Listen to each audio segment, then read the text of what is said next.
சொல்லிட்டே வரும்போது இப்ப மெய்ப்பொருளுக்கு கொஞ்சமாவது நம்ம போகணும்ல, ஞானத்தை எப்படி கொடுப்போம், என்ன மாதிரி நம்ம வந்து அதுல இறைவனை நம்ம காண முடியும் அப்படின்னு பார்க்கும்போது இந்த மருந்தையே வகை வகையா சொல்றாரு. பல பேரோட வீட்டுல நீங்க பாத்தீங்கன்னா படுக்கையில அமிர்தங்கள் இருக்கும், விக்ஸ் இருக்கும். அவங்க வீட்டுல இருக்கு, அவங்க வந்து சொல்லிட்டாங்க ஆமான்ட்டு, அதெல்லாம் இருக்காம பேக்லயே வச்சிருப்பாங்க. பேக்ல வச்சிருப்பாங்க, படுக்கையில அது இருந்தாதான் தூக்கம் வரும். இன்னும் சொல்லப்போனா அதை தடவிட்டு அந்த சூடு இருந்தாதான், அந்த காரம் இருந்தாதான் தூங்குவாங்க. அப்படிப்பட்ட மக்கள் நிறைய பேர் இருக்கிறாங்க. என் வீட்லயும் நிறைய பேர் இருக்கிறாங்க. நான் சொல்லிட்டே இருப்பேன், இந்த ஒரு ஹேபிட்டை மாத்துங்க. ஏன்னா எல்லாவற்றிலும் நம்ம பழகணும். படுக்கையில அமிர்தங்கள் இருந்தாதான் எங்க அக்கா தூங்குவாங்க. அது இல்லைன்னா எனக்கு தூக்கமே வராது. அது என்ன நடுவில் தூக்கத்துல எழுதிச்சு போடுவேன்னு அதெல்லாம் இல்லை, எனக்கு இருக்கணும், நான் பேக்ல இருக்கணும். அப்படித்தான் வந்து கை மருந்து, ஒரு காலத்துல கை மருந்துன்னு சொல்லுவோம். எந்த சின்ன சின்ன நோய்க்கு கூட இப்பெல்லாம் 10 மணி முடியும். லேசா தலைவலிக்குது, உடனே 10 மணிக்கு ஓடிடும். லேசா எனக்கு ஒரு மாதிரி இருக்கு, உடனே நான் 10 மணிக்கு ஓடிடணும். எனக்கு நினைக்கக்கூடிய காலத்துல பெருமாள் சொல்றாரு, இல்ல அருட்பெரும் ஜோதி கை மருந்தாக உங்ககிட்டயே இருக்கு அப்படிங்கிறாங்க. கைப்பொருளான மருந்து. நம்ம சாமியை கையில வச்சுக்கிறோம், அமுத்தங்கள் இல்ல, விக்ஸ இல்ல, அதையெல்லாம் தூக்கி போட்டு இறை நம்பிக்கையும் நமக்குள்ள இருக்கக்கூடிய நம்பிக்கையை நம்ம கையில வைத்துக் கொண்டோம்னால் இதெல்லாம் வேண்டாம், இந்த மருந்து தேவையில்லை. பெரிய நோய்க்கு போய்தான் ஆகணும். ஆனால் இருந்தாதான் எனக்கு தூக்கம் வரும், இது இல்லைன்னா எனக்கு தூக்கம் வராது, எனக்கு பயமா இருக்கும், ஏதாவது ஒன்று நடந்துடும் என்ற அந்த அவநம்பிக்கையிலிருந்து முதல்ல வெளியில வரும். அதை பெருமான் வரலாறு படிக்கும்போது இவர் எவ்வளவு அனுபவிச்சு இருக்கிறார், ஒருவேளை இவரும் அப்படிலாம் வைத்துக் கொண்டிருக்கிறாரோ என்று நம்ம யோசிக்கிற மாதிரி தோணும். அந்த இதில் எழுதாரு, கைப்பொருளான மருந்து. நீங்க மிளகு ஜீரகம் அதெல்லாம் கூட தேவையில்லை, இறை நம்பிக்கையோடு வாழ்ந்தோம்னா அதுதான் நமக்கு வந்து எல்லாத்தையும் நலன்களை கொடுக்கணும்.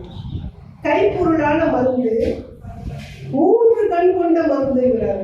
கைப்பொருளான மருந்து 3 கண் கொண்ட மருந்து, என் 2 கண்ணுள் மருந்து. என்னுடைய 2 கண்ணுக்குள்ள அந்த 3 கண்களான மருந்தை எடுத்து வைத்துக் கொண்டோமானால் உலகத்துல பயம் இல்லாம பண்ணணும். அது என்ன, நம்ம 2 கண்ணுல அந்த 3 கண்ணை எப்படி எடுத்து வைத்துக் கொள்ளலாம்? அது ஒரு பெரிய ஆன்மீக அனுபவம் இல்லையா? சின்ன சின்ன அனுபவம் கிடையாது. இதெல்லாம் நமக்குள்ள இறைவனை நாம கொண்டு வந்தாதான் அந்த 2 கண்களுக்குள்ள அந்த 3 கண்ணனை, முக்கண்ணன் என்று சொல்லக்கூடிய அந்த இறைவனை கொண்டு வந்து வைக்க முடியும். அது எவ்வளவு பெரிய அது அனுபவம். அந்த அனுபவத்தை நம்ம பார்க்கணும். அதனாலதான் இந்த அமுதாண்டனத்தெல்லாம் எடுத்துட்டு இறைவனை உள்ளே கொண்டு வந்தோமானால் எல்லாம் வந்து நோய்களும் போயிடும். இந்த சொல்லிட்டே வரும்போது இந்த வர்ம மருந்துன்னு சொல்லுவாங்க. அகத்தியர் தான் அதை வந்து ரொம்ப அதிகமாக பயன்படுத்தியவர், வர்மத்துக்கான நூல்கள் எழுதுகிறவர். அவர் எழுதுறது பார்த்தீங்கன்னா அகத்திற்கு வர்மத்திறன் போக்குன்னு ஒரு நூல் எழுதுறாரு, ஊசி முனை வர்மம்னு ஒரு நூல் எழுதுறாரு, வசி வர்மம்னு ஒரு நூல் எழுதுறாரு. இப்படி நிறைய வர்ம மருத்துவத்தை பற்றி. அது என்ன வர்ம மருத்துவம் அப்படின்னு சொன்னா, இந்த உடம்புல பார்த்தீங்கன்னா 108 நாடிகள் இருக்குது. அதாவது அந்த உயிர் இருக்கக்கூடிய அந்த இடம் வர்ம புள்ளின்னு சொல்லுவாங்க. 108 புள்ளிகள் இருக்காங்க. 108 புள்ளிகள் எங்கெல்லாம் இருக்குன்னா, தலையிலிருந்து கழுத்துக்குள்ளேயே பார்த்தீங்கன்னா 55 புள்ளி இருக்கு. அதுக்கப்புறம் கழுத்துல இருந்து வயிற்று வரைக்கும் வந்தீங்கன்னா அதுல 45 இருக்கு. தொப்புள்ள மட்டுமே 9 புள்ளிகள் இருக்கு. காலில் இருக்கு, காலில் 14, கையில 14, காலில் 15. இத்தனை புள்ளிகள் இருக்கிறது, இந்த வர்ம புள்ளிகள். சரியா அந்த புள்ளியில தேர்ந்தெடுத்து சின்னதா ஒரு ஊசியால குத்துவாங்க. அது என்ன மருத்துவம்னு நமக்கு எல்லாருக்கும் தெரியும், அக்யூபஞ்சர்னு சொல்லுவாங்க. அந்த அக்யூபஞ்சர் மருத்துவத்தை பெருமாள் அப்படியே எழுதுறாங்க. அந்த குத்தும் போது என்ன, அந்த நரம்புகளை தூண்டி விடுவது. நரம்புகள் இருக்குன்னா 4448 நரம்புகள் இந்த உடம்புல ஓடுதுங்கிறாங்க. இந்த 4448 நரம்புகளையும் தூண்டி விடுவதற்கான மருத்துவ முறை தான் அக்யூபஞ்சர் என்று சொல்லக்கூடியது. அது அந்த வர்ம புள்ளிகளை தேர்ந்தெடுத்து அதுல அந்த நரம்பை தூண்டி விடணும். இந்த மருத்துவத்தை பத்தி பெருமாள் எழுதுறாரு. இதுல பாத்தீங்கன்னா நிறைய வகைகள் உண்டு. நீங்க மெஸ்மரிசம்னு ஒண்ணு சொல்லுவாங்க, பார்வையாலேயே மருத்துவம் செய்வது. அதுக்கப்புறம் ஹிப்னாட்டிசம்னு சொல்லுவாங்க. இதெல்லாம் நம்ம சின்ன சின்னதாக இதோட தொடர்புடையதுன்னு சொல்லுவாங்க. ஹிப்னாட்டிசம்னா வார்த்தைகளாக மருத்துவம் செய்யுது. இது வந்து கண்ணாலேயே பார்த்துட்டு 7வது மனிதன் ஒரு திரைப்படம் வருது. அந்த கண்ணாலேயே பல பேர் அடிப்பாங்க. இப்போ கண்ணாலேயே அப்படி மருத்துவம் நல்லதுக்கும் பயன்படுத்தலாம், அவங்க தீயதுக்கு மட்டும்தான் பயன்படுத்தலாம். ஆனால் கண்ணாலேயே பார்த்து பார்த்து பார்த்து மருத்துவம் செய்ய முடியும். அப்படி கண்ணால் செய்யக்கூடிய மருத்துவத்துக்கு தான் மெஸ்மரிசம்னு பேரு. அது இப்ப இல்லை அந்த மருத்துவம். அந்த காந்த சக்தியை நம்ம கண்ணில் இருக்கக்கூடிய காந்த சக்தியை அந்த நோயாளியுடைய கண்ணில் இருக்குன்னா நோய் சரியும். ஹிப்னாட்டிசம்ங்கிறது ஒண்ணு இல்லை, அப்புறம் காது உறக்கத்துல வச்சுட்டு பேசிக்கிட்டே இருக்கணும். எது செய்ய வேண்டுமோ அவர் அதை சொல்லிக்கொண்டே இருந்தால் அந்த நோயை சரிப்படுத்தலாம். இந்த 2 நோயும் இப்ப பழக்கத்துல அதிகமாக இல்லை. பெருமாள் சொல்றாரு, என் கடவுள் ஹிப்னாட்டிசம் தெரிஞ்சவன், என் கடவுள் மெஸ்மரிசம் தெரிஞ்சவன், கண்ணுக்குள்ளேயே அவன் வச்சிருக்கிறான், என்னை பார்த்து நோக்கு வர்மம் தெரிஞ்சவன் அப்படிங்கிறாரு பெருமாள். நோக்கு வர்மத்தை பத்தி ரொம்ப அந்த 2 வார்த்தையை தான் சொல்றாரு. நோய் பொடியாக்கும் மருந்து எது? அருட்பெரும் ஜோதி மருந்து. நோயை பொடியாக்கும் எப்படி அப்படின்னா, அன்பர் நோக்கிய நோக்கினுள் நோக்கு மருந்து. நம்ம போய் இறைவனை பார்த்தால் இறைவனுடைய பார்வை நம்மை பார்த்து அந்த பார்வையாலேயே மெஸ்மரிசம் செய்து நம்முடைய நோயை போக்கக்கூடிய மருந்து எது என்றால் அருட்பெரும் ஜோதி மருந்து. நான் இப்படி கூட சிந்திச்சு பார்க்கிறேன். இப்ப இருக்கக்கூடிய காலகட்டத்தில் வெளியில போய் காலையில சூரிய நமஸ்காரம் செய்கின்றோம் என்று கொஞ்ச நேரம் சூரியனை பார்த்தால் எல்லா நோயும் தீரும். விட்டமின் டி நிறைய வரும், உடலுக்கு பல நோய்கள் குறையும். அவங்க சொல்றாங்க நோய் பொடியாக்கும் மருந்து, நோயை பொடியாக்கிறோம். அதை தாண்டி எப்ப அப்படின்னா பார்வையால பொடியாக்குமா. அன்பர் நோக்கிய நோக்கினுள் நோக்கு மருந்து. அப்ப நோக்கு மருந்து என்பது வந்தாச்சு. பார்த்துக்கிட்டே இருந்தா பார்வையாலேயே வந்துடும். பார்வையாலேயே நோயை பொடிவாக்கக்கூடிய மருத்துவம் தான் அருட்பெரும் ஜோதி ஆண்டவர் சொல்றார். உலகில் செல்ல பார்த்துட்டு உடல் நோயை போக்குவது நோக்குவதுன்னு சொன்னா அருளியல் எப்படி இருக்கும் அப்படின்னு பார்த்தா, நாம போய் இறைவனை பார்த்தால் அவன் நமக்குள்ள வந்துருவான். வரலைனாலும் கொண்டு வரணும் இறைவனை. அதுதான் நமக்குள்ளே நாம பார்ப்பது, உள்ளே நோக்கிறது. அவனே பார்க்கணும். உள்ளத்தில் உள்ளானடி உணர வேணும். அவனை உணரணும்னு சொல்லக்கூடிய பாடல்கள் உள்ளத்துலதான் இறைவன் இருக்கிறான். உள்ளத்துல இருக்கக்கூடிய இறைவனை நாம உணர்ந்து பார்க்க ஆரம்பிச்சா உள்ள இருந்து நம்ம பார்ப்பான். பெருமாள் அதை சொல்றாரு, உள்ளே நோக்குகின்றார்களை நோக்குவார்கள்.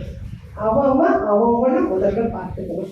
நம்மை நாம அறிந்து கொள்ள வேண்டும். அப்படி நம்மை நாம் அறிந்து கொள்ள போது அவன் இறைவன் நம்மை பாதுகாப்பாக. அந்த நோக்கு, அந்த பார்வையினாலேயே நம்முடைய நோயை போக்கி விடுவார்கள் அப்படிங்கிறார். அதான் நமக்கு திருமணத்துல இருந்து சொன்னதால் உள்ளம் ஒரு கோவில் ஊருடம்பு ஆலயம்.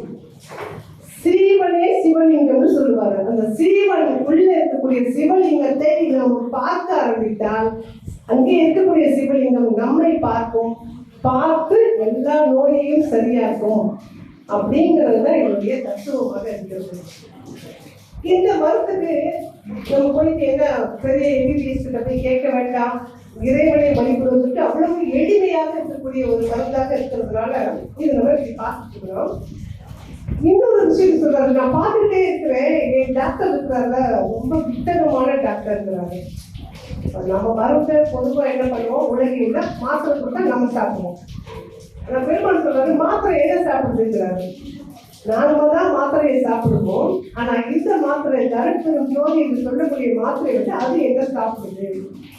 வித்தகமான மருந்து, ரொம்ப வித்தகமா இருக்கு, ரொம்ப அதிசயமா இருக்கு. இந்த மருந்து என்ன செய்யுது அப்படின்னா, என்னை தானாக்கி கொண்ட மருந்து. இதுதாங்க இறை அருளியல். இப்பதான் நம்ம இது வரைக்கும் பார்க்கல. என்னை தானாக்கி கொண்ட மருந்து, நான் அதுவாகவும் மறுக்கிறாங்க. எப்ப நாம அதுவாக மாறுவோம், எப்போது அது தானாக நம்மோடு மாறும் அப்படின்னா இதுதான் அருளியல் கலப்பு என்று சொல்லுவது. இறைவனோடு இரண்டர கலப்பது என்று சொல்லுவது இதுதான். அந்த இரண்டரை கலப்பது அப்படின்னு சொன்னா என்ன? எனக்கு சுவாமி சித்பவானந்தர் சொன்ன ஒரு சின்ன கருத்து தான் ஞாபகத்துக்கு வருது. அந்த இரண்டரை கலப்பு என்பதற்கு ஒரு இதை சொல்லுவார் கதையை. அதுதான் துவைதம், அத்வைதம், விசிஷ்ட அத்வைதம்னு 3 வகையாக சொல்லுவாங்க இல்லையா? அந்த துவைதம் அத்வைதம்னா என்னன்னு பல பேருக்கு புரியாது. அதே மாதிரி அத்வைதம்னா என்ன, துவைதம்னா என்னன்னு கேள்வி கேட்கும் போது அவர் சொல்றாரு, வேலைக்கு போற ஒருத்தர் போகும்போது சாப்பாடு கட்டிட்டு போவோம். சாப்பாடு கட்டிட்டு போவோம், அவன் தனியா இருக்கும், அவன் கையில சாப்பாடு தனியா இருக்கும். சாப்பாடு தானே கடவுள். அப்ப கடவுள் அந்த தனியா இருப்பாரு, ஆன்மா தனியா இருக்கும். அப்படி ரெண்டும் தனித்தனியா இருந்தா தோல 2 துவைதம். கடவுள் தனி, ஆன்மா தனி. ஒரு 4 மணி நேரம் ஆச்சு, அவனுக்கு பசி வந்துருச்சு. பசி வந்த உடனே அந்த சாப்பாட்டை அவன் சாப்பிடுவான். சாப்பிட்ட உடனே என்ன ஆகுது, அந்த சாப்பாடு இங்க வயிற்றுல இருக்கும். வயிற்றுல தானே இருக்கும். ஒருவேளை வாமிட் பண்ண வெளில வந்துடும். இப்ப வயிற்றுல இருக்கும் சாப்பாடு, ஆனா அவளுக்குள்ள இருக்கும், ஆனா தனியா இருக்கும். அதுதான் விசிஷ்டாத்வைதம். உள்ளே இருக்கும், ஆனா தனியா இருக்கும் அந்த சாப்பாடு. ஒருவேளை வாமிட் பண்ணா அந்த சாப்பாடு தனியா வரும். அப்ப உள்ளே இருந்து தனியாக இருக்கக்கூடியது விசிஷ்டாத்வைதம். அத்வைதம்னா என்னன்னா, அதுக்கப்புறம் 4 மணி நேரம் கழிச்சு பார்த்தா அந்த சாப்பாடு முழுவதுமாக செரிமானமாகி தலையில இருந்து கால் வரைக்கும் ஓடக்கூடிய ரத்தத்துல 2 கலந்துடும். அப்படி அந்த சாப்பாட்டை தனியா பிரிக்க முடியாது. அப்படித்தான் அத்துவித கலப்பு என்பது நம்ம உடலோடு, உயிரோடு, ஆன்மாவோடு, இறைவனோடு நம்ம கலப்பதுதான் அத்துவித கலப்பு.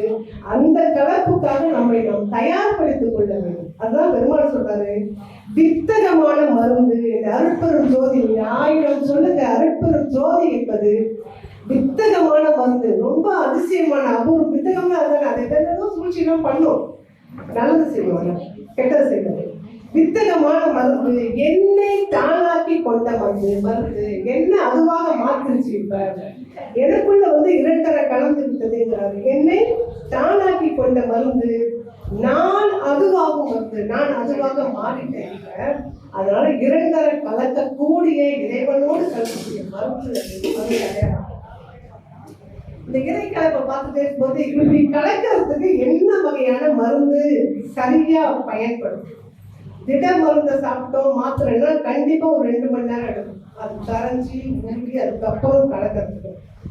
அப்ப எனக்கு தெரியும், நமக்கு டயரியா வந்துருச்சு, வயிற்றுப்போக்கு அப்படின்னா இமிடியேட்டா மருத்துவமனைக்கு போவோம், இல்லை நிறைய தண்ணி குடிப்போம், நீர்ச்சத்து தான் சேரணும். பெருமாள் உடலில் கூரோட தான் ஆன்மீகத்தை எழுதுறாரு. நான் அதனாலதான் இப்படி பேசிட்டு இருக்கேன். வெறும் ஆன்மீகத்தை சொல்லிட்டு போற அருளாளராக வள்ளலார் இல்லவே இல்லை. மனிதன் வாழ்வதற்கு என்னென்ன தேவையோ அப்படிப்பட்ட வாழ்வியல் கலந்த ஆன்மீகத்தை தான் சொல்லியிருக்கிறாங்க. அப்ப நீர்ச்சத்து நிறைய வேணும், தண்ணி குடிப்போம். தண்ணி குடிக்கலைன்னா என்ன ஆகுதுன்னா உடனே நமக்கு குறைச்சிடும். அப்போ அது மருத்துவமனைக்கு செல்வோம். மருத்துவமனைக்கு போன உடனே இம்மிடியேட்டா என்ன செய்வாங்க, ட்ரிப்ஸ் ஏற்றுவார். உடனடியாக நேரடியாக ரத்தத்தில் கலக்கக்கூடிய திரவ மருந்தை தான் ஏற்றுவார். ட்ரிப்ஸ் ஏற்றுவார். அது எதன் மூலமா ஏற்றுவார், ஊசியுடைய ஒரே வழியாக நரம்புக்குள்ள ட்ரிப்ஸ் போகும். என்னடா மருத்துவத்தை இப்படிதான் எழுதுறாரு பெருமாள். அது மாதிரி நம்ம உடம்புல ஆன்மீகத்தை நம்ம எப்படி ஏற்கணும் அப்படின்னா கண்ணின் வழியாக ஏற்கணுங்கிறாரு பெருமாள். கண் வழியாக இறைவனை பார்த்து அந்த அருள் அனுபவத்தை உள்ளே கொண்டு போகணும். அதுவும் திரவமா தான் கொண்டு போகணும். அது சொல்றாரு, காதலுக்கும் கடவுளுக்கும் ஒண்ணுதான், எந்த வித்தியாசமும் கிடையாது. காதலும் அப்படித்தானே, விழியில் விழுந்து இதயம் நுழைந்து உயிரில் கலந்த உறவே. எங்க ஆட்கள் எல்லாருக்குமே நல்ல திரைப்பட பாடல்கள் தெரிஞ்சிருக்கு. அப்படிதான் காதல். கடவுளும் அப்படித்தான். நீங்க முதல்ல அந்த உருவ வழிபாடு, அருவ வழிபாடு இதெல்லாம் எங்களை மாதிரி சாதாரண ஆளுக்கு வராது. ஏன்னா சினிமா பாட்டுல இறைவனை படிப்போம். அப்ப முதல்ல இறைவனை பார்க்க வேண்டும். பார்த்து விட்டு அந்த இறைவனை உள்ளே கொண்டு போய் 2 கலக்கணும். அப்ப லிக்விடா நம்மளுடைய மனசும் இருக்கணும். நம்ம மனம் கடினமா இருந்தா இறைவன் உள்ளே போகவே மாட்டான். அப்படி கடினமா இல்லாம மிருதுவாக உடலை மாத்திக்கிறது மட்டுமல்ல, சங்கராச்சாரியார் கிட்ட அவர் உடல்நிலை சரியாம இருந்தது. காஞ்சி பெரியவர் இருக்கிற ஆள சொல்லுவேன் யாரே.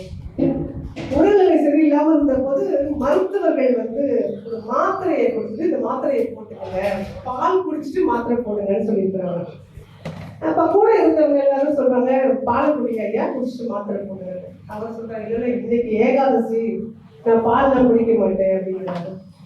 பால் குடிக்க மாட்டேன்னு சொல்லும்போது, இல்லை ஏகாதசியா இருந்தாலும் லிக்விட் தானே, கொஞ்சோண்டு குடிச்சிட்டு மாத்திரை போடுங்க போது, இல்லை நான் வந்து லங்கனம் பரம ஔஷதம், பட்னியா இருக்கிறேன், எல்லாம் சரியாயிடுதுன்னு சொல்றாங்க.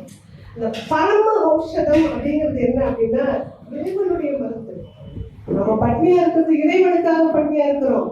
அந்த இறை அனுபவத்தோடு பட்டினியாக இருக்கும்போது மறுநாள் நல்லா எழுந்துச்சு வந்தார். நம்ம எந்த உடல்நிலை கோளாறும் இல்லாம மறுநாள் நன்றாக எழுந்து வந்தாருன்னு சொல்லுவாங்க.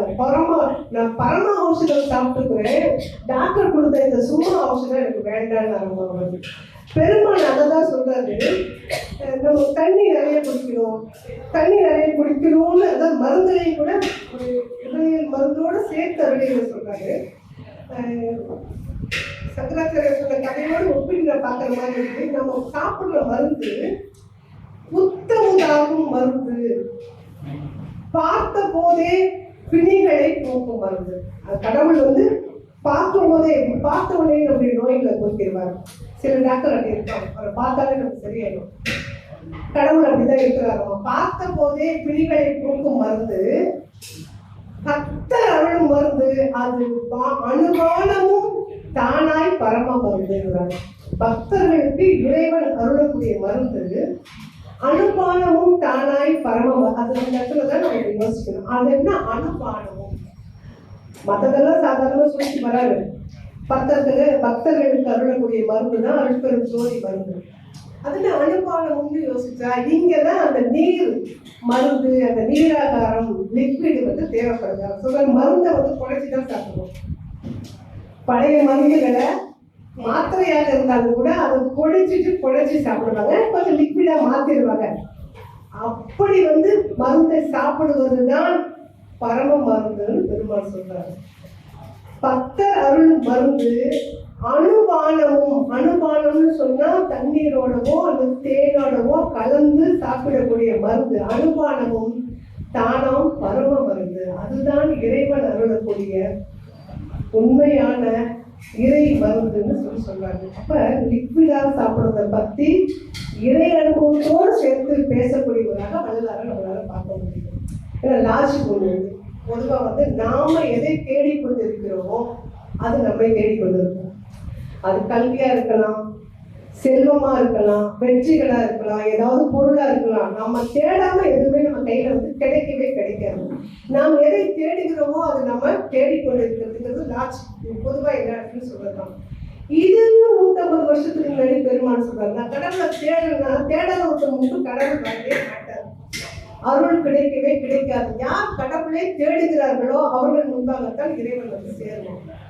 பெருமாள் சொல்றாரு, ஆதியும் அனாதியும் ஆன மருந்து. அவன் எப்படிப்பட்டவன்? ஆதியும் அனாதமாக இருக்கிறவன். தேடுவார் தங்களை நாடும் மருந்து.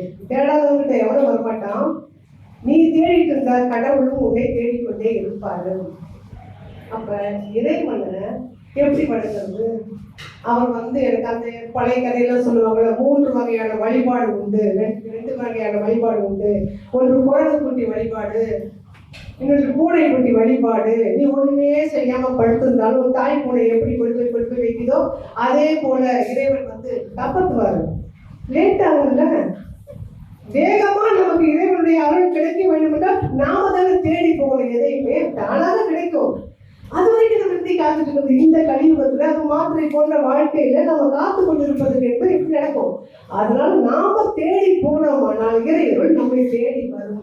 பெருமானதை ரொம்ப அற்புதமா சொல்லுவாங்க, ஆதியும் அனாதியும் ஆன மருந்து, தன்னை தேடுவார் தங்களை நாடும் மருந்து. யாரெல்லாம் தன்னை தேடுகிறார்களோ அவர்களை நாடி வந்து அருள் செய்யக்கூடிய மருந்து தான் அருட்பெரும் ஜோதி மருந்து அப்படின்னாங்க. அப்ப இறைவனை வழிபாட்டுக்குள்ள ஒவ்வொருத்தரும் இருக்கணும். நான் ஏதோ போறேன் வர்றேன், என் வேலையை பார்க்குறேன், இறைவன் தானாக என்னை காப்பாற்றணும்னு நினைக்கிறது வந்து இந்த கலியுகத்துக்கு பொருத்தமே இல்லாதது. ஏன்னா இங்கேதான் நமக்கு இறை பக்தி கொஞ்சமாவது இருந்தாதான் அடுத்த தலைமுறைக்காக அது கொண்டு போய் சேர்ப்போம். இந்த அடுத்த தலைமுறைக்கு கடவுள்னா யாருன்னு தெரியாது, வழிபாடுனா என்னன்னு தெரியாது. காலையில இருந்துச்சு விளக்கேற்றமாகலாம் பல குடும்பங்கள்ல இல்லை, இப்ப எல்லாமே போயாச்சு. அப்படிப்பட்ட சூழல்ல பெருமாள் சொல்லுகின்றார், இறைவனை நீ தேடிப்போ. நீ தேடி போனா இறைவன் உனக்கு தானாக வந்து அருள் செய்வாரு அப்படிங்கிறாரு. அதுவும் எப்படி உட்கார்ந்துக்கிறாராமா அருட்பெரும் ஜோதி ஆண்டவர்கள் துவசம் கட்டி கொண்டு உட்கார்ந்துக்கிறாராமா. இவன் எப்பதான் நம்மளை தேடி வருவோம், இவனுக்கு நான் உதவி செஞ்சே ஆகணும் என்று உறுதியோடு உட்கார்ந்துருக்கக்கூடிய இறைவனை கூட நம்ம போய் பார்க்கணும். நம்ம எவ்வளவு மோசமானவங்க.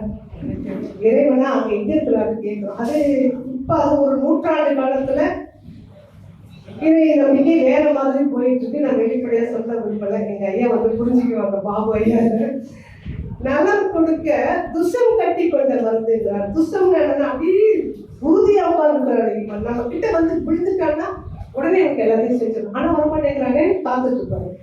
அப்ப நம்ம போய் சேர வேண்டியது அவசியம். அதனால வழிபாடு ரொம்ப ரொம்ப முக்கியமானது. இதைத்தான் ஞானமாக பெருமாள் நமக்கு சொல்றாரு. ஞான மருந்துன்னு நாம் எதெல்லாம் அன்றாடம் செய்ய வேண்டுமோ அதை சொல்லிட்டு இருக்காரு. நலம் கொடுக்க துஷம் கட்டி கொண்ட மருந்து நாம் அளவாத மருந்து. நாம அதை தயாரிக்கல, இது இறைவனாகவே தயாரிச்ச மருந்து. அருட்பெரும் ஜோதி வந்து ஒருவேளை நாம அந்த மருந்தை தயாரித்திருந்தால் அதுக்கு எக்ஸ்பைரி டேட் உண்டு. நம்ம கைப்பட்டா வீட்லயே பார்த்து கைப்பட்டுட்டா சாம்பார் கெட்டு வேகமா கலந்தியால தான் ஊத்தணும். மற்ற எந்த வேலையுமே கைப்பட்டா கெட்டு போயிடும். நாம செய்த எந்த பணியும் இந்த உலகத்தில் இருக்கக்கூடிய எல்லா பொருளுக்கும் எக்ஸ்பைரி டேட் உண்டு.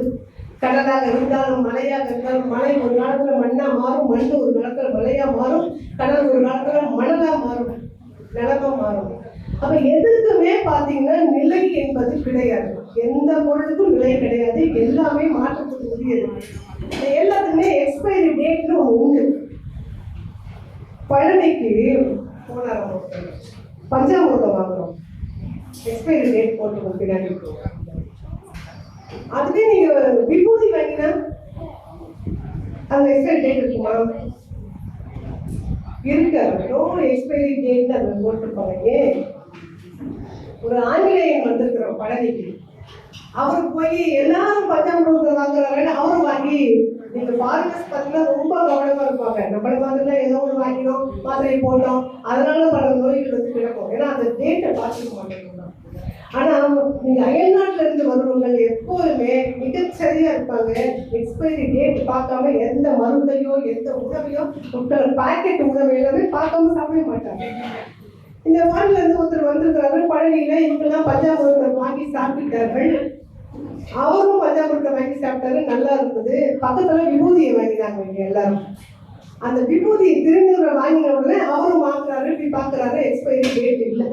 ஆர்வர் சாமி சொல்லுவாங்க ஒரு இடத்துல, அவர் வந்து தொடர் வண்டியில வந்துட்டு இருந்தாராமா சாமி. திருநீர் பூசுறதுலாம் பல வகைகள் இருக்கு. சில பேர் எடுத்து 3 கோடு போட்டுக்குவாங்க. 3 கோடு எத்தனை இடத்துல போடணும்? 16 இடத்துல வந்து உடல்ல வந்து பட்டை போட்டுக்கணும். திருநூறு பூசணும். 2 கையில 16 இடத்துல பூசணும். சில பேர் அப்படியே விபூதி எடுத்து பூசிக்குவாங்க. ஆனா வாரியாசாமிகள் என்ன பண்ணுவாங்கன்னா, நல்லா பட்டையே போட்டுப்பாரு, நல்லா தண்ணியில குழைச்சி பட்டை போட்டுப்பாரு. நான் பார்த்துருக்கேன் சாமியில சின்ன வயசுலேயே. பட்டையும் போட்டுப்பாரு, அப்படியே திருநூறு எடுத்து இங்க எல்லாம் ஃபுல்லா பூசிருப்பாரு. திருநூறு ட்ரெயின்ல வந்துட்டு இருக்கிறாரு ஒரு தொடர் வண்டியில. பக்கத்துல இளம் வயது பசங்க நிறைய பேர் இருக்கிறாங்க. அவங்க இப்படி பார்த்துட்டு, என்ன சாமி உடம்புக்கு வெள்ளை அடிச்சிருக்கீங்கன்னு கேட்டாங்க. சாமி சொன்னாரா, சாமி இருக்கிற இடத்துக்கு இருந்தா வெள்ளை அடிக்க முடியும், குட்டிச்சோருக்கு வெள்ளை அடிக்க முடியும்னு கேட்டாராமா. வாழ்கின்ற வீட்டுக்கு தானே வெள்ளை அடிக்க முடியும், குட்டிச்சோருக்கு வெள்ளை அடிக்க முடியும்னு கேட்டிருக்கிறாரு. அப்படி இறைவன் வாழ்கின்ற இந்த உடலுக்கு ஒரு சுத்தம் செய்வதாக வெள்ளை அடிப்பதாகத்தான் திருநூறு பூசுவது. அந்த திருநூறுக்கு எக்ஸ்பைரி டேட் கிடையாது. அப்ப அவன் கேட்கிறான், அந்த ஆங்கிலோடையன் கேட்கிறாரு, என்ன எக்ஸ்பைரி டேட் இல்லை என்று கேட்டதுக்கு அந்த கடைக்காரன், நீங்க கடைக்காரங்க நல்லா இங்கிலீஷ் பேசுவாங்க, நமக்கு தான் ஒன்றும் தெரியாது. அந்த கடைக்காரர் பதில் சொன்னாராமா, it has no expiry date. திருநூறுக்கு எக்ஸ்பைரி டேட் கிடையாது.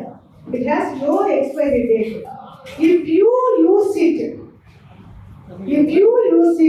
your expiry date will be extended. இதை நீ பயன்படுத்தினா உன்னுடைய வாழ்க்கை எக்ஸ்பைரி டேட் எக்ஸ்டெண்ட் ஆகிட்டு போய்கிட்டே இருக்கும், நீ இந்த நாள் வாழ முடியும்னு சொல்றாங்க.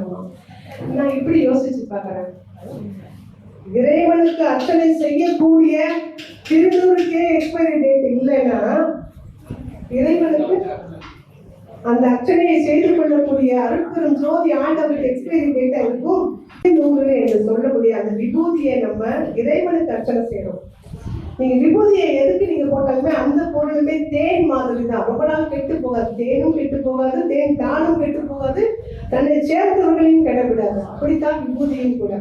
அப்ப இந்த விபூதிக்கு எக்ஸ்பைரி டேட் இல்லைன்னா கடவுளுக்கு எக்ஸ்பைரி டேட் இருக்குமா? அப்படிப்பட்ட கடவுளை அவர் சொல்றாரு.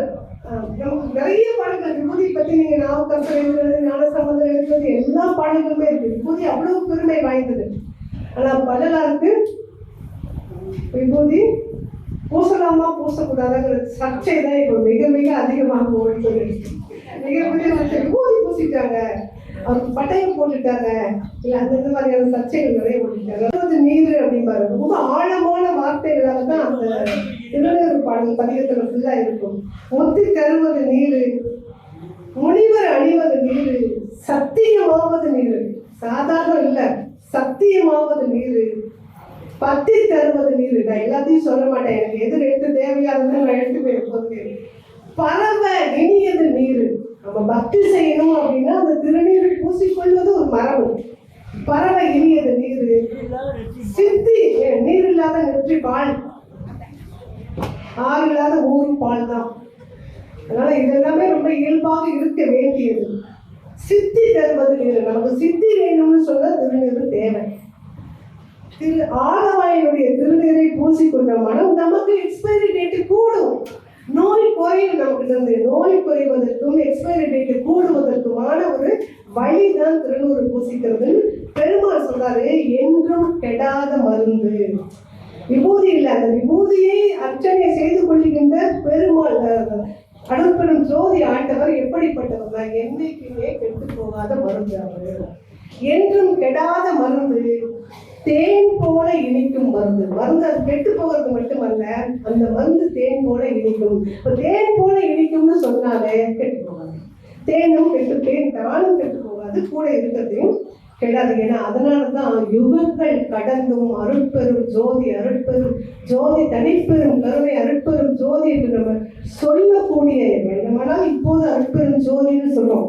ஆனா இதுக்கு முன்னாடி சிவா நமக்கு சொல்லிக் கொண்டிருந்தோம். அது எப்படியாக இருந்தாலும் கூட யுகங்கள் கடந்து, நீங்க ஒவ்வொரு யுகத்திலும் கொஞ்சம் நஞ்சமா ஆண்டு இருந்திருக்குது. கிருத யுகம்னு சொல்லுவாங்க. 4 யுகங்கள் உண்டு நம்ம கிட்ட. 4,32,000 ஆண்டுகள் கிருத யுகம்ங்கிறது.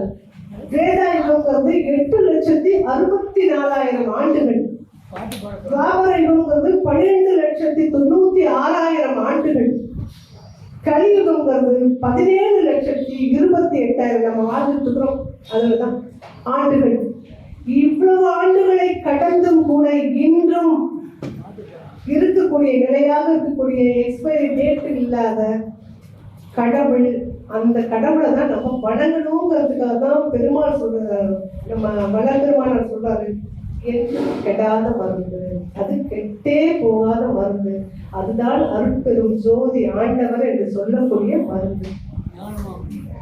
இப்ப தேன் கெடாதுன்னு சொல்லும் போது அடுத்தது தேன் போல பெருமாள் சொல்றாரு. தேன் போல இனிக்கும் மருந்துங்கிறாரு. அது இனிமையா இருக்கும். அப்ப இனிமையா இருக்கும்னா அது என்ன, நாட்டு மருந்தா சித்த மருந்தா என்ன மருந்துன்னு ஒரு கேள்வி வருது. அது என்ன மருந்துன்னு கேட்டா அவர் நாட்டு மருந்து இல்லை, சித்த மருந்து இல்லை, பாட்டு மருந்துங்கிறாரு. அது என்ன பாட்டு மருந்து அப்படின்னு சொன்னா நமக்கு எல்லாருக்குமே தெரிஞ்ச விஷயம் தான். இறைவன் இசையாகத்தான் இருக்கிறார். ஏன் இசையாக, ஏழு இசையா இசைப்பைனா என்னுடைய தோழனுமான சுந்தரமூர்த்தி நாயனார் சொல்லுவாங்க. அப்ப இசையாக இருக்கக்கூடியவன் இறைவன். அக்பருடைய சின்ன சின்ன கதைகள் சொன்னா அவங்களுக்கு ஈஸியா வருவதனால சொல்றேன். அக்பருடைய அரசவையில தான்சேன் ஒரு இசை கலைஞர் இருந்தார்.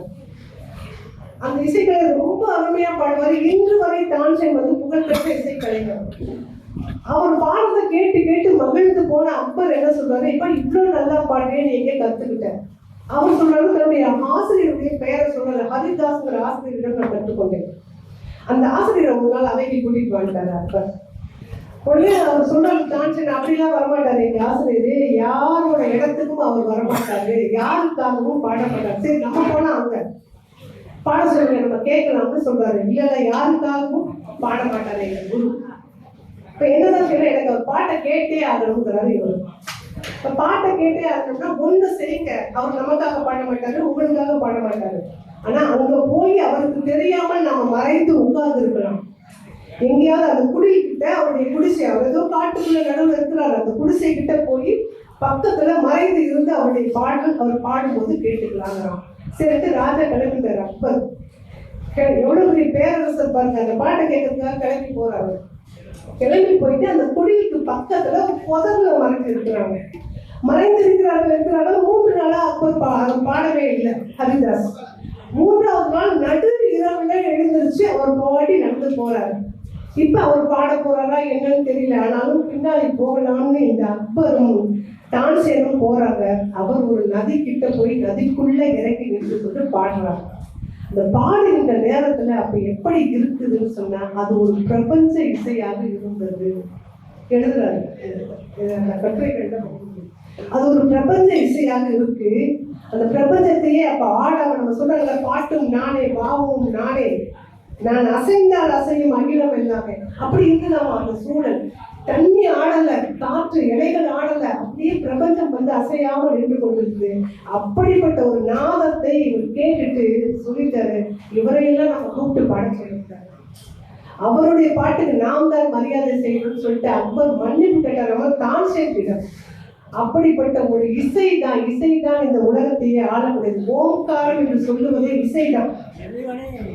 இறைவனே இசையாத்தான் இருக்கிறார். அந்த பிரபஞ்ச இசையை தான் பெருமாள் சொல்றாரு.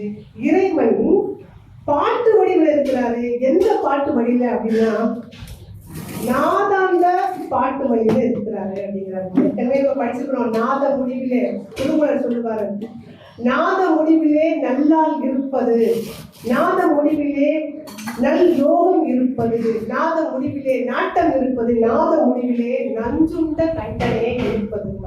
இந்த நஞ்சுண்ட கண்டனாகிய சிவபெருமான் நாதாந்தத்துல நாதத்துடைய முடிவுல தான் அவர் இருக்கிறாரு.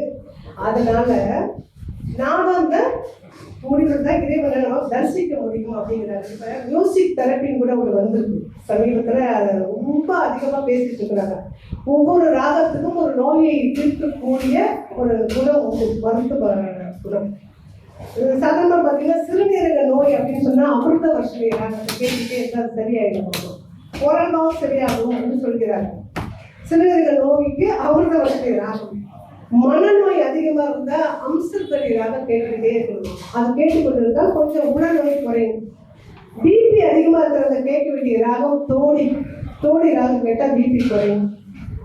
இதய நோய் அதிகமா இருந்தா சந்திர கவுன்ஸ் அப்படிங்கிற ஒரு ராகம் இருப்பாங்க. இப்படி ஒவ்வொரு ராகத்துக்குமே ஒரு நோயை தீர்க்கக்கூடிய குணம் இருப்பதாக எழுதுறாங்க. இப்ப கண்டுபிடித்த இந்த ராகங்களுக்கு எல்லாமே நோயை தீர்க்கக்கூடிய ஒரு குணம் இருக்கும்போது ஓங்காரம் என்று சொல்லக்கூடிய இறை நாமத்துக்கு அந்த பிரணவத்துக்கு அந்த இது இருக்காதா? இறைவன் எங்க இருக்கிறன்னா நாதாந்த, அதாவது தானே நானாகி தானாலும் நாட்டு மருந்து. இறைவனே அதுவாக இருக்கலாம், எதுவாக இருக்கலாம், பாட்டா இருக்கலாம். தானே நானாகி தானாலும் நாட்டு மருந்து. எந்த நாட்டு மருந்துன்னா நாதாந்த நாட்டு மருந்து. நாதத்தினுடைய அந்தத்துல இறுதியில இருக்கக்கூடிய நாட்டு மருந்தாக இருக்கக்கூடியவன், செவியில இருக்கக்கூடியவன் அருட்பெரும் ஜோதி ஆண்டவன். 36 தத்துவங்கள் சொல்லுவாங்க. அந்த 36 தத்துவங்கள்ல சிவ தத்துவம் தான் முதல்ல வருவது. அந்த சிவ தத்துவத்திலையும் கூட பாத்தீங்கன்னா முதல்ல வருவது நாதம்ங்கிற இடம். இந்த நாத விந்து கலாந்தி நமோ நமோன்னு பாடுறாங்க இல்லையா? அது நாதம் என்பதுதான் முதல்ல இருக்கக்கூடிய 36 தத்துவங்கள்ல முதல் தத்துவம். இசை வந்து மனிதன் பிறந்த பிறகு பிறக்கலையாமா. மனிதனுக்கு முன்பாகவே இசை பிறந்தது. இசை கேட்டுக்கொண்டுதான் மனிதன் பிறந்தார். அதனால இசையாக இருக்கக்கூடிய இறைவன், அவனை வழிபடுவது ரொம்ப முக்கியம். இதை சொல்லிட்டே வரும்போது பெருமாள் சொல்றாரு, சைடு எஃபெக்ட் இல்லாத மருந்துங்கிறாங்க. பக்க விளைவு எல்லா நோய்க்கும் அனுமதி மருந்துகள் அத்தனைக்கும் பக்க விளைவு இருக்கும். பெருமாள் சொல்றாரு, மூலம் தவிர்ந்த மருந்து. நீங்க இறைவனை வழிபட்டால், அருட்பெரும் ஜோதி ஆண்டவனை வழிபட்டால், சன்மார்க்க வழியில நாம் யார் இருந்தாலும் அவர்களுக்கு எந்த ஊனமும் வராது. அதுதான் பெருமாள் சொல்றாரு, ஊனம் தவிர்த்த மருந்து உள்ளே இனிக்கின்ற மருந்து ஊனம் இல்லாதது. அது மட்டும் இல்ல, ஸ்டாக் மெடிசன்ங்கிறாரு. ரொம்ப ரொம்ப கனமான, ரொம்ப வால்யூம் 2, இப்போ நம்ம தூக்கம் வரலன்னா வால்யூம் 2 மாத்திரை சாப்பிடுவாங்க. வால்யூம் 5 கொஞ்சம் கம்மி, வால்யூம் 10 அதை விட கம்மி. அப்போ வால்யூம் 2ங்கிறது கொஞ்சம் ஸ்ட்ராங்காக இருக்கும். இன்னும் சொல்ல போனால் இந்த கேன்சர்லாம் வந்து அவங்களுக்கு கீமோதெரப்பி பண்ணுறாங்க இல்லையா, அது எவ்வளோ ஸ்ட்ராங்கான ட்ரீட்மெண்ட். அது கீமோதெரப்பி பண்ணிட்டு முடி கூட ஒன்றுமே இருக்காது, அவ்வளோ ஸ்ட்ராங்கான ட்ரீட்மெண்ட் அது. இப்போ சில நேரங்களில் நமக்கு அப்படி ரொம்ப வலுவான மருந்து கூட தேவைப்படுகிறது அல்லவா, அப்படிப்பட்ட மருந்தாகவும் இருக்கக்கூடியவன் இறைவன் அப்படிங்கிறாங்க. ஆப்ரேஷன்லாம் பண்ண அப்படிதானே, மிகப்பெரிய நோய்க்கு ஆப்ரேஷன் பண்ணிடுவோம். மலை இலக்கான மருந்து கண்ணாகி காணும் கனத்த மருந்துங்கிறாங்க. கண்ணாகி நம்மள ரொம்ப கனமா, இப்போ இவனுக்கு ரொம்ப பெரிய பிரச்சனை இருக்கா, அவனுடைய பெரிய பிரச்சனைக்கு நான் கனத்த மருந்தாக இருந்து அவன் பிரச்சனையை தீர்த்து விடுவேன் என்று ரொம்ப ஸ்ட்ராங் மெடிசனாக கூட இருக்கக்கூடியவன் தான் இறைவன். சில மருந்து கிடைக்கவே கிடைக்காது, ஆனால் கிடைக்காது கூட இந்த மலை தேடி அதெல்லாம் நமக்கு கிடைக்கவே கிடைக்காது. ஆனாலும் அதை கூட வந்து பெருமாள் எழுதுறாரு, சுட்டப்படாத. இப்போ டாக்டர் சொல்றதுல எழுதி கொடுத்துருவாரு, மெடிக்கல் ஷாப்புக்கு போனால் கிடைக்காது. அப்போ அந்த மாதிரி மருந்து அவங்க சுட்டவே முடியாது, இருந்தாலும் கூட எழுதிருவாங்க. அப்படித்தான் பெருமாள் சொல்கிறாரு, இந்த மருந்து சாப்பிடுன்னு என்னால் சொல்ல முடியாது, ஆனாலும் அந்த மருந்து அவ்வளவு அற்புதமான மருந்து. வள்ளல் பெருமாள் சொல்றாரு, சுட்டப்படாத மருந்து எட்டுதற்கு ஒன்னா மருந்து. போய் தேடி பிடிச்சு எப்படி மலை தேடி கொண்டு வருவது சிரமமோ அது மாதிரி இந்த மருந்து அருட்பெரும் ஜோதி ஆண்டவரை அடைவது என்பது சிரமம் தான். ஆனா சிரமமாக இருந்தாலும் கூட முயற்சி செஞ்ச இணைய அடைவது. அதனால என்னால சுட்ட முடியாதுன்னு நான் நினைச்சா கூட சுட்டுவேன், அதுதான் ஒரு ஞான மருந்துன்னு பெருமாள் சொல்றாரு. எனக்கு ரொம்ப இன்னொரு ஆச்சரியம்னா, கேப்சூல் மாதிரி மருந்து இருக்கும்னு நான் யோசிச்சு பார்க்கிறேன். நம்ம கேப்சூல் பார்க்குறோம், 2 கலர்ல இருக்கும், ஒரு பக்கம் பச்சை இருக்கும், ஒரு பக்கம் வெள்ளை இருக்கும். பால்வெளியை பார்க்கும்போது பால்வெளியில அப்படிதான் இருக்கும், வெள்ளை கலர் இருக்கும், சிவப்பு அல்லது மஞ்சள் இருக்கும். அந்த 2 நிறத்தையும் கூட பெருமாள் வந்து சுட்டி காட்டாரு. பால் வண்ண மருந்து, மருந்து எப்படி இருக்குன்னா வெள்ளையா இருக்கும், அதில் பச்சை நிறமும் படர்ந்த மருந்து. அது எப்படி 2 கலர் இருக்கும், அப்ப அது கேப்சூல் மாதிரி இருக்கும். என்னுடைய கற்பனைக்கு, உங்க கற்பனைக்கு நான் விட்டுறேன், நீங்க பார்த்துக்கீங்க. பால் வண்ண மருந்து, அதில் பச்சை நிறமும் படர்ந்த மருந்து. உமையொரு பாகன் மருந்து. சிவபெருமான் வந்து சிவப்பா இருப்பாரு, அம்மை என்ன நிறம், பச்சை நீளமா இருப்பாரு, கருப்பு சொல்லியாங்க.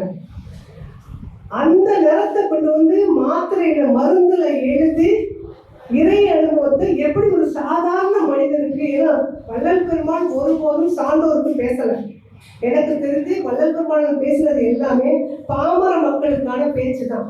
இப்ப பாமர மக்களுக்கு எதை சொன்னால் போய் சேருமோ அந்த மாதிரியாக ரொம்ப எளிய மாத்திரைனா இப்படி இருக்கும், மருந்துனா இப்படி இருக்கும், இந்த மருந்து சாப்பிட்டா இந்த நோய் போகும், இது மாதிரி தான் எப்படி சுற்றுப்புறத்தில் இருந்து பேரின்பத்தை அடையாளம் காட்டுகிறோமோ அது மாதிரி தான் இந்த மாத்திரைனா. இதாண்டா இதே மாத்திரை தாண்டா அருட்பெரும் ஜோதி, அந்த ஜோதியை நீங்கள் வழிபட்டால் இந்த ஞான மாத்திரத்துக்கு போயிடலாம் என்று சொல்லுகிறார். பால் வண்ண மருந்து, அதில் பச்சை நிறமும் படர்ந்த மருந்து. அது எது, உமை ஒரு பாகன் நிறம், அந்த நிறத்தையும் சேர்த்து சொல்றாரு. அப்ப நீங்க அகவல் பாராயணத்துல கூட அது வரும். அகவல்ல நிறைய இடங்கள்ல இந்த பால்வெளி பற்றி பேசியிருப்பாரு, நிறங்கள் பற்றியும் நிறைய பேசுவாரு. அப்புறம் அந்த மாத்திரையில பாத்தீங்கன்னா ஒரு மாத்திரை 2 மாத்திரை, ஒண்ணுலயே 2 இருக்கும் சில மருந்துகள், அதையும் பெருமாள் சொல்றாரு. ஒன்றில் ஒன்றான மருந்து. ஒரு சில மருந்து ஒன்னா இருக்கும், சிலது 1க்குள்ள 2 இருக்கும், அதுதான் இறைவன். தனித்து இருப்பான் சிவபெருமான். அப்புறம் உமையொரு பாகனாகவும் இருப்பான், 1ல் 2ஆக இருப்பான், அன்றில் 3ஆன மருந்து, 4ஆகி 5ஆகி அமர்ந்த மருந்து. பாருங்க, எல்லா வகையிலும் நீ ஒரே ஒரு மாத்திரை நினைச்சுக்காதுல, உன்னோட எல்லா நோய்க்குமே மருந்தாக இருக்கக்கூடியவன் இறைவன்கிறாங்க. ஒன்றில் ஒன்றான மருந்து, 1ல் 2ஆகி ஓங்கு மருந்து, அன்றில் 3ஆன மருந்து, 4ஆகி 5ஆகி அமர்ந்த மருந்துங்கிறாரு. இதுலயும் தான் நம்ம முன்னாடி சொன்ன துவைதம், அத்வைதம், விசிஷ்டாத்வைதம் எல்லாத்தையும் குறிப்பா காட்டுறாங்க. விளக்கமா சொல்ல வேண்டாம்னு நினைக்கிறேன், நான் சொல்லிட்டேன். கண்ணதாசனுடைய ஒரு பாட்டோட நான் நிறைவு செய்யறேன். இதே பாட்டை வந்து ஔவையார் எழுதியிருக்கிறதா பல்வேறு சொல்லுவாங்க. ஔவையார் எழுதுறத மாற்றி எழுதுவார் கண்ணதாசன். ஒன்றானவன் இரண்டானவன் உங்க எல்லாருக்குமே தெரியும். கடைசியில அந்த கடைசிக்காக தான் நான் அந்த பாட்டை சொல்லணும்னு நினைக்கிறேன். ஒன்றானவன் உருவில் இரண்டானவன் உருவான செந்தமிழில் மூன்றானவன் நன்றான வேதத்தில் நான்கானவன் நமச்சிவாயம் என ஐந்தானவன் இன்ப சுவைகளுக்குள் ஆறானவன் இன்னிசை ஏழானவன் தித்திக்கும் பொருள்களில் எட்டானவன் தித்திக்கும் நவரச வித்தானவன் பத்தானவன் நெஞ்சில் பற்றானவன். 10 இருப்பான், நெஞ்சில பற்றுடையவனாக இருப்பான். பத்தானவன் நெஞ்சில் பற்றானவன் 12 வேலவனை பெற்றானவன். முற்றானவன் மூல முதலானவன். முடியிருந்தும் அவன் தான், மூலமும் அவன் தான், தொடக்கமும் அவன் தான். முற்றானவன் மூல முதலானவன் முன்னைக்கும் பின்னைக்கும் நடுவானவன். முன்னாடியும் இருப்பான், அந்த பாகமும் இருப்பான், ஆதியாகவும் இருப்பான், நடுவழியும் இருப்பான். முன்னானவன் முன்னைக்கும் பின்னைக்கும் நடுவானவன் ஆணாகி பெண்ணாகி நின்றானவன். ஔவையார் தான் எழுதுறது. அதை கொஞ்சம் அதிகப்படுத்தி கண்ணதாசன் ரொம்ப அருமையா எழுதியிருப்பாரு. அவை ஒன்று தான் என்று சொன்னான் அவன். ஆணும் பெண்ணும் ஒன்றுதான் சொன்னான் இறைவன் என்று கண்ணதாசன் சொல்வார். அவை ஒன்று தான் என்று சொன்னான் அவன். காற்றானவன் ஒளியானவன் நீரானவன் நெருப்பானவன் நேற்றாகி இன்றாகி என்றைக்கும் நிலையான ஒளியாக நின்றானவன். நான் இந்த ஒளிங்கிற வார்த்தைக்காக இந்த பாட்டு நேற்றாகி அருட்பெரும் ஜோதி ஆண்டவரை ஒரு திரைப்படத்துல கொண்டு போய் எளிமைப்படுத்தி கொடுக்க வேண்டும் என்பதுதான் கண்ணதாசனுடைய நோக்கம். அவர் அந்த ஆன்மீகத்தில் எழுதும் போதுதான் எழுதாரு, நேற்றாகி இன்றாகி என்றைக்கும் நிலையான ஒளியாகி நின்றானவன் அருட்பெரும் ஜோதியாக நின்றானவன் சொல்லி கண்ணதாசன் அவர்கள் எழுதுவார்கள். அதுதான் மாபெரும் மருந்து, நமக்கு கிடைத்திருக்கிற மருந்து. நிறைவா இதை சொல்லலைன்னா இந்த பேச்சு வந்து நிறைவானதாக இருக்காது. அவங்க எல்லாத்தையும் உட்கார்ந்துட்டாங்கன்றதுனால நான் முடிக்கிறேன். எது வந்து முக்கியமான மருந்து, நமக்கு எது முக்கியமான நோய், தொடர்ந்து நம்மோடு இருக்கக்கூடிய நோய் எது அப்படின்னா பசி. எல்லாருக்கும் தெரியும். எப்படி கருவாக உருவானதுல இருந்து நாம் எருவாகி போகும் வரை பற்றி கொண்டிருக்கக்கூடிய நோய் தான் வந்து பசி. அதனாலதான் பசிய நோய்னு சொல்ல மாட்டோம். அது பிணி, உயிரோடு பிணித்து கொண்டு இருக்கிறதுனால பசி பிணி. பெருமான் அதுக்கான மருந்தை தான் சாலையை சொல்றாங்க. சாலை விளக்கும் மருந்து. இந்த யாரெல்லாம் சன்மார்க்கத்துல வந்துட்டாங்களோ அவங்களுக்கு எது இருக்கணும் அடிப்படையான்னு சொன்னா சாலை என்ற எண்ணம் இருக்கு. பசித்தவனுக்கு சோறு கொடுக்க வேண்டிய என்ற எண்ணம் இருந்தாலே அதுதான் நம்ம இறைவனை அடையக்கூடிய வழி. ஜீவ தயவை கொண்டுதான் தேவ தயவை பெற வேண்டும் என்பதை அவர் எழுதின அந்த 6000 பாடல்களையும் எல்லா இடத்துலையும் தொட்டு தொட்டு தொட்டு காட்டியவர் தான் பெருமான். அதனாலதான் சொல்றாரு சாலை விளக்கும் மருந்து. இதுவரைக்கும் சொன்ன மருந்துலாம் உனக்கு சொன்னேன்டா, இப்ப சொல்ற மருந்து உனக்கு மட்டும் இல்ல, நீ பிறருக்கு செய்கின்ற உதவியால உனக்கு நீ வந்து மருந்தாகி கொள்கின்றாய். சாலை விளக்கும் மருந்து, சன்மார்க்க சங்க மருந்து, மேலே வெளியாம் மருந்து. அதுதான் நீ மேல்வெளிக்கு போகக்கூடிய இறைவனை அடையக்கூடிய அருட்பெரும் ஜோதியை அடையக்கூடிய இறைவனோடு என்ன வேணா நீங்க வச்சுக்கோங்க. இறைவனோடு நீங்கள் அடையக்கூடிய ஒரு மருந்து எதுன்னு சொன்னா சாலை விளக்கும் மருந்து தான், சன்மார்க்க மருந்து தான். இந்த 2 மட்டுமே தான் நமக்கான ஞான மருந்தாக பெருமான் விட்டு சென்றிருக்கின்றார். அந்த வகையில சாலையையும் சன்மார்க்க சங்கத்தையும் நாம் எப்போதும் கையில் எடுத்துக்கொண்டு அந்த கருணையோடு, கருணை வள்ளலாகிய வள்ளல் பெருமானுடைய நினைவோடு நம்ம இந்த வாழ்க்கையை கடக்க வேண்டும். அதுதான் நமக்கு இறைவன் கொடுத்திருக்கின்ற ஞான மருந்து என்று சொல்லி இந்த அரிய வாழ்க்கைக்கு நன்றி பாராட்டி விடைபெறுகிறேன். அம்மா அருமையா பேசினாங்க. அந்த மருந்துக்கு வந்து இதை விட விளக்கம் யாரும் சொல்ல முடியாது. நாம் யூஸ் பண்ற மாதிரி அது பாருங்க. முக்கியமா வந்து துவைதம், அத்வைதம், விசிஷ்டாத்வைதம், அது 3 வரைக்கும் மறக்க மாட்டோம். நான் உதாரணம் சொன்னேன். ஸோ அருமையாக இருந்தது அவங்களுடைய. அந்த அடுத்த கருத்து வந்து இன்னொரு சொன்னாங்கப்பா, ஒரு இது நடுவில் ஒரு இன்னொன்று சொன்னாங்க. இன்னும் சொன்னாங்கப்பா, கதை ஒன்று சொன்னாங்களே, அக்பர் கதை. இதெல்லாம் வந்து நம்ம வந்து சன்மார்க்கத்தை மறக்காம இருக்கிறதுக்கு இந்த உதாரணங்கள் நான் அப்பதான் நம்ம சன்மார்க்கம் என்னன்றது புரியும். விபூதிக்கு அதே மாதிரி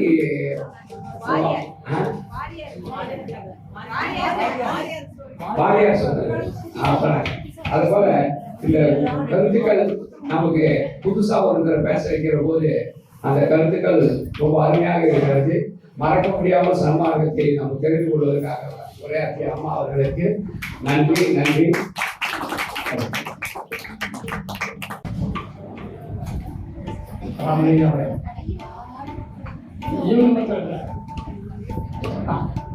தெரியாது இந்த சங்கத்தில் வந்து பலமுறை அது அழகாக பண்ணியிருக்கிறாங்க. அது அப்பெல்லாம் வந்து சங்கத்தில் வேலை இருந்தது. இப்போ ஜனம் கஷ்டமாக இருக்கு.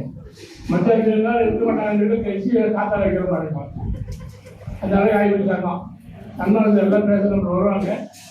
சாப்பிட பாக்கி பேர் இருக்கோம் போயிடுவாங்க. அதுக்காக தான் இசை வந்து மாறி வைக்கும். வழக்கமாக கட்சியை சார்ந்து இருப்போம். நிர்வாகிகளை மக்களை தயவு போகாதீங்க குறிப்பிடலாம் இருக்கு. அவர் வந்து அப்போ அவருக்கு இந்த விடுமுறை எப்படி தெரியுமா? ராத்திரி 10 மணிக்கு அது மக்கள் கொடுப்பாங்க. 10 மணி 2 மணி வரைக்கும் நடக்கும். அவர் அழகாக போடாது. ஒரு சமயம் என்ன கவனிக்க ஒரு பாட்டான கோயிலில் அவங்க முருகா படம் வந்தாலும் முருகா முருகா முருகா முருகா முருகா பாடலாம். முருகா வரல முருகா முருகா முருகா முருகா பாடலாம். அப்படி தமிழ் தவிர என்ன பண்ண கேட்டா உள்ள கும்பல் இருக்க விடுங்களா முருகா சொல்லாத அது அவங்க தவிர்த்தது இந்த விளக்கம் இருக்குது. தவிர்க்காது கும்பல் வச்சுருக்கா அழகாக பெற்றாரு. அவர் தகவல் நல்ல அது வந்து மக்களுக்கு அவளுக்கு சொல்லி அழகாக வர்றாங்க. நான் வந்து அவளுக்கு லட்சம் வெடிக்க உள்ளதுன்னு அது கஷ்டம். அதை எளிமையாக வந்து கொண்டுடுவேன். இது உட்காந்தாங்க முடிச்சாங்க. அவனுக்கு வந்து இங்கே நன்றி சொல்லி தலைவர் விளையாட்டு அழகாக